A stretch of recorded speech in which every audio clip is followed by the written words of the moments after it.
Hey guys, hope you're doing well. So, pretty interesting stuff going on this weekend.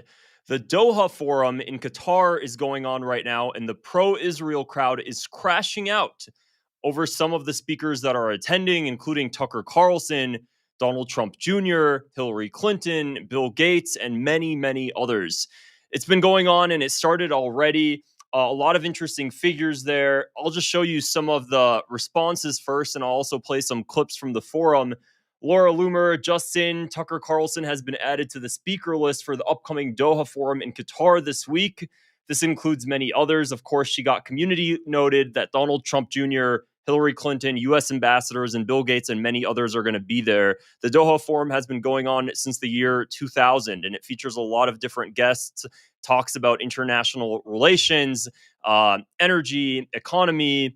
So just a lot of different things. Of course, Ted Cruz is crashing out, stating that Tucker Carlson is Qatar first. I find it really interesting, though, how for some reason he makes no mention whatsoever of the fact that Donald Trump Jr. is also attending. So that's pretty interesting. What I also wanted to show you guys is this clip here, which I think you'll all find quite funny.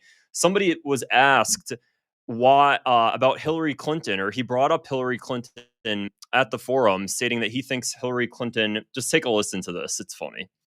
He said that he would arrest Hillary Clinton, and she's paying attention to what's happening. So give us an example of something that he said he would do that he didn't do, just to show that you're able to see the other side of the picture. Pardon? Give us an example of something that he said he'd do that he didn't do, so you can show that you can see the other side of the picture. He said that he would arrest Hillary Clinton, and she's in the Doha Forum instead of jail. Okay, so how does... Paying attention to what's happening. So pretty awkward stuff. U.S. Special Envoy to the Middle East, Tom Barrack. He actually has a Lebanese background, but he doesn't like to state that too much. This was his statements at the Doha Forum as well regarding the decentralization of the country of Syria. So just the breaking up of the country of Syria because the new government isn't as nowhere near as strong as the previous. Take a listen to this. Do you consider decentralization an option in Syria? This is a topic which has been 4 years trying to discuss, right? Decentralization has never really worked anywhere in this region. If you look at what happened in the Balkans, we divided into 7 separate countries, and it's a mess. If you look at what happened in Iraq, we got frustrated after $3 trillion and a few 100,000 lives, and you have decentralization, which is now a big issue. If you look at the confessional system in Lebanon, it hasn't worked. If you look at Libya, we did the same thing. So I don't know the answer to the question as to what the right form of government is, but it needs to be decided by the regions and the people and the tribes and the cultures. It just does. I want to take... So what's so interesting is this person who quoted this video stated, seems the U.S. envoy is still against decentralization, perhaps due to his Lebanese background. The question is, has decentralization ever worked in the region? Of course, this person has his own agenda as well, because he looks like he's written 2 books on Syrian Kurds, and he studies Kurdish conflict and studies. So clearly he supports, there we go again, the people of Armenia and the people of the Kurdistan region may have many similarities. So he's very pro dividing Syria up for a Kurdish state is what it seems like over here. Now, of course, for those who kind of don't know what's going on, I've mentioned a lot. We've talked about Syria, the overthrow of Bashar al-Assad, of course, how Israel was very, very pro the overthrow of Bashar al-Assad. The Mossad played a huge role in funding the opposition and training opposition forces to overthrow Bashar al-Assad. So now, of course, we're seeing Syria is the government is just simply very, very weak. It's very fragmented. And Syria, Israel has already occupied the Golan Heights. It's taken Mount Hermon in Syria. We've seen Israeli prime ministers stating that they hope to eventually conquer Damascus. This is coming from Israel's foreign minister stating this. So the level of settlers have also went into Syria already and trying to build outposts. So Israel's actions and Israel's long-term vision in Syria is pretty is pretty clear cut. Of course, Turkey as well also has some interest in the region, and Israel benefits from separating Syria apart and creating a Kurdistan state. They've talked a lot about that.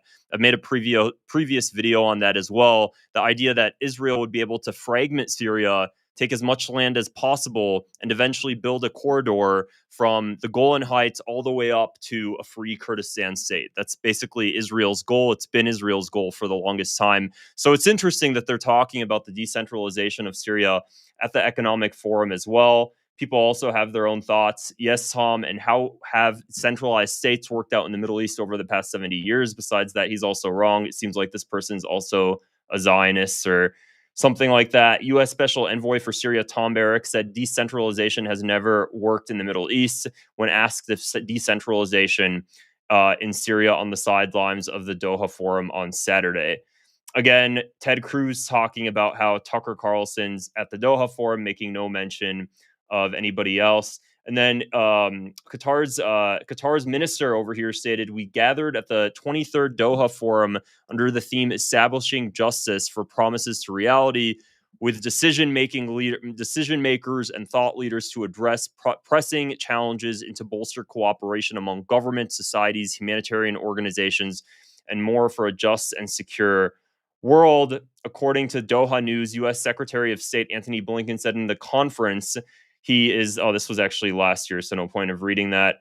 And here's just some other photos that was going on at the event. Qatar News Agency, Secretary General of Gulf Cooperation, Doha Forum has become an advanced international platform for dialogue and exchange of perspectives. And here we see Hillary Clinton and Donald Trump Jr. as well seated among the audience.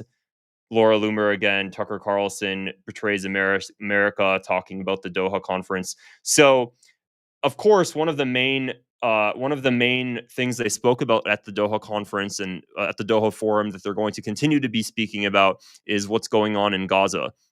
Qatar has been growing and attempting to become a much larger regional player.